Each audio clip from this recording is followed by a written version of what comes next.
Bonjour tout le monde, je vous retrouve aujourd'hui par ce super beau temps du mois de mai pour vous faire une petite vidéo spéciale, alors cette fois-ci spéciale future maman. Puisque la semaine dernière j'ai fait le fameux test HGPO, donc anciennement le test O'Sullivan, pour déterminer si vous faites du diabète gestationnel pendant votre grossesse. J'avais dit que je vous ferais probablement un petit récapitulatif lors de mon vlog du 6e mois. Par contre, il ne va pas arriver tout de suite sur ma chaîne. Donc je me suis dit, pour toutes celles qui vont le faire d'ici peu de temps, leur donner un aperçu de ce qu'elles vont avoir, parce que je trouve que les futures mamans n'en parlent pas trop sur leur chaîne de vlog, de grossesse. Et quand vous regardez ce qu'ils disent sur internet, c'est juste flippant. Donc moi, honnêtement, franchement, mon entourage et puis ce que j'ai pu en lire sur internet, ça m'a fait flipper. Et je me suis dit, pourquoi pas partager mon expérience avec vous de façon à vraiment dédramatiser, parce qu'il n'y a pas de quoi paniquer. Donc, petit récapitulatif pour les futures mamans qui ne savent pas ce qu'est ce fameux test. Donc déjà, premièrement, il n'est pas obligatoire, ça dépend des praticiens. Moi je sais que ma sage-femme me l'a donné. Pourquoi? Je sais pas, parce que visiblement elle trouvait que je prenais entre guillemets trop de poids à chaque fois que j'allais la voir. J'étais quand même entre 1 kg et 1,5 kg par mois, en sachant que je n'ai pas pris de poids pendant les 3 premiers mois. Donc ça, après, ça dépend vraiment de la personne qui vous suit. Dans mon entourage, il y en a pas mal qui l'ont fait et d'autres qui ne l'ont pas fait. Donc, à voir. Au moins, comme ça, vous saurez, si jamais vous devez y passer, vous saurez à peu près à quoi vous attendre. Donc du coup, le diabète gestationnel n'a absolument rien à voir avec le diabète que vous pouvez faire en temps normal.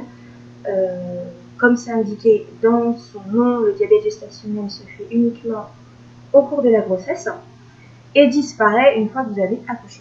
Donc d'après ce que j'ai compris, c'est le pancréas, je crois, qui fait pas très bien son travail pendant la grossesse et qui a du mal à digérer le sucre ou qui l'envoie aux mauvais endroits. Enfin bon, vous pouvez trouver les définitions sur internet, je ne vais pas m'y attarder.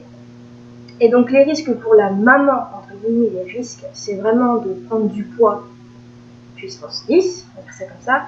Et le risque pour le bébé, c'est qu'il naisse, qu'il ait un poids un peu plus important à la naissance. C'est pour ça qu'il privilégie quand même de faire ce test-là pour avoir un diagnostic. Pour pouvoir ensuite, je pense, trouver un moyen de rééquilibrage entre guillemets alimentaire après par la suite pour la maman. Donc, moi, j'ai fait mon test en laboratoire. Donc, il faut prévoir 2 heures. Parce que, mine de rien, en fait, le plus chiant, c'est l'attente. Donc, si normalement, votre sage-femme, votre médecin, votre gynéco vous le dira, mais vous prévoyez 2 heures. Et donc, je suis arrivée, moi, je l'ai fait mercredi dernier, donc le 29, il me semble. Et donc, je suis arrivée à 9h15. Il y avait un monde pas possible, que des petits vieux, dans la salle d'attente. Donc, je me suis dit, j'espère que ça va aller, parce que, mine de rien, l'attente, moi, c'est ce qui me faisait le plus flipper, en fait, l'attente. Donc, du coup, j'arrive, on m'installe, etc. Donc, en plus du test HGPO, j'avais bien sûr ma prise de sang toxoplasmose et puis mon petit flacon à remplir. Donc, en fait, on va vous piquer 3 fois. Une première fois à jeun, puisque ce test-là, il faut absolument que vous soyez à jeun. Bon, terrible, mais vous n'avez pas le choix. Ensuite, on vous fait boire donc la fameuse mixture. Donc en fait, c'est tout simplement une petite bouteille comme ça. Voilà, c'est pas une bouteille d'1 litre, c'est pas un truc, voilà, non, c'est vraiment, je crois que c'est 75 ml, donc c'est ça, c'est vraiment rien du tout. Donc moi, elle m'a demandé de le boire devant elle. Il y en a, apparemment, elles peuvent retourner en salle d'attente, attendre 5 minutes pour le boire. Moi, je devais le boire tout de suite. Dans mon laboratoire, j'ai eu le choix d'avoir soit citron, soit orange. Alors, j'ai pris citron parce que orange, à la base, à part le jus d'orange, je déteste tout ce qui est à base de sirop d'orange. Je trouve ça trop sucré et acide. Bon, enfin bon, bref, c'est un choix personnel. Ça se trouve, vous n'aurez pas la possibilité de choisir. Mais bon, ah. Donc moi, j'ai pris citron. Et honnêtement, moi, j'ai pas trouvé personnellement que ça avait le goût de citron. Vous sentez que c'est vraiment sucré. Moi, ça m'a pas écœuré. Je me suis pas bouché le nez pour le voir. Ça a été rapide et surtout après, normalement, enfin, moi je sais que ça s'est passé comme ça. La dame qui m'a piqué m'a donné une petite bouteille d'eau cristalline juste après avoir bu la mixture, au cas où justement ça passait pas trop et voilà. Bref. Donc une fois qu'on a bu cette petite mixture, alors soit vous retournez dans la salle d'attente pour celles qui n'ont pas trop le choix.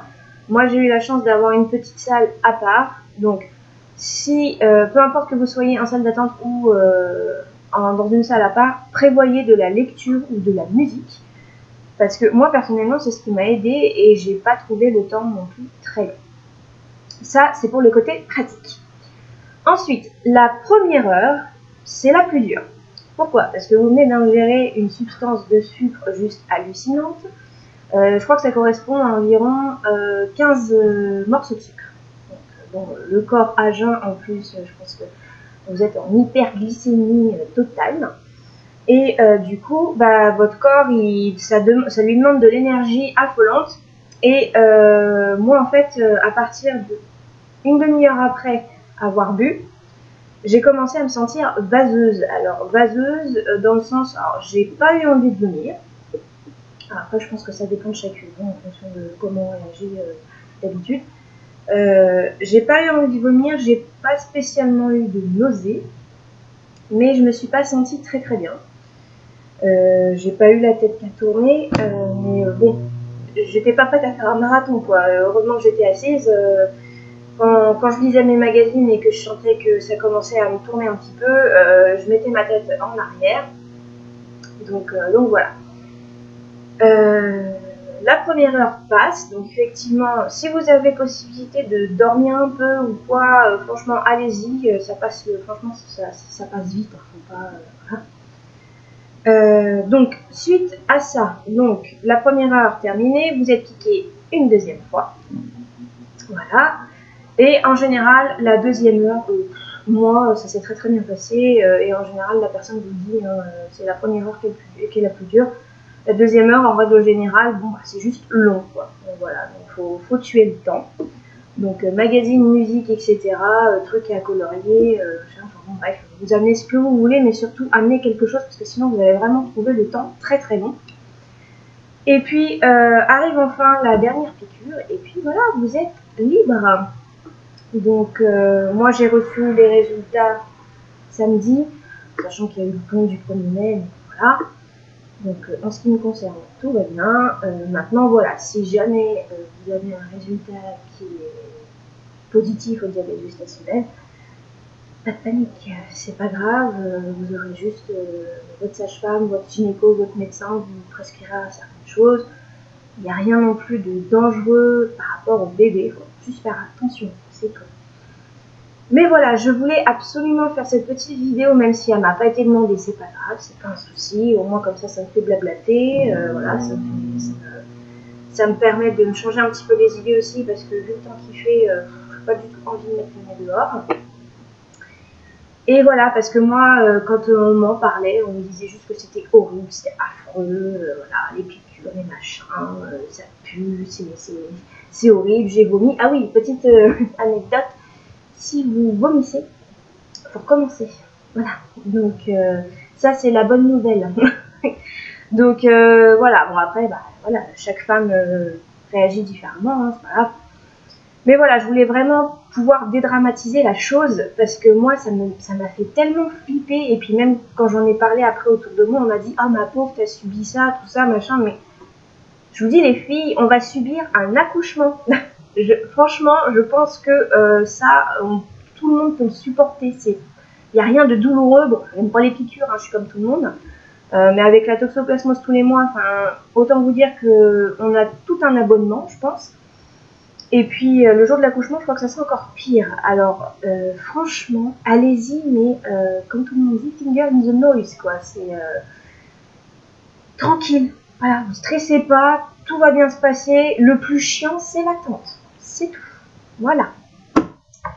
Voilà pour ça, je ne vais pas vous enquiquiner plus longtemps, ça sert à rien. Je voulais juste faire un petit rappel. Parce que moi, je sais que j'ai vu une vidéo et ça m'a quand même un peu plus rassurée, même si on écoute souvent nos copines, voilà, etc., etc. Mais voilà, surtout, ne stressez pas, ça va bien se passer. Si vous pouvez être accompagné, allez-y accompagner, mais même seul, je vous dis, prévoyez juste des magazines ou de la musique, et puis ça va passer comme une lettre à la poste. Voilà. Et bien écoutez, sur ces belles paroles, je vais vous laisser. Prochaine vidéo, je pense très rapidement parce que j'ai fait une commande sur le site de Bitrousse. Je ne vous en dis pas plus. Dès que je reçois mon colis, je m'empresse de venir vous le présenter en live. Et puis voilà, en attendant, je vous fais plein de bisous et je vous souhaite une bonne journée. À bientôt. Salut.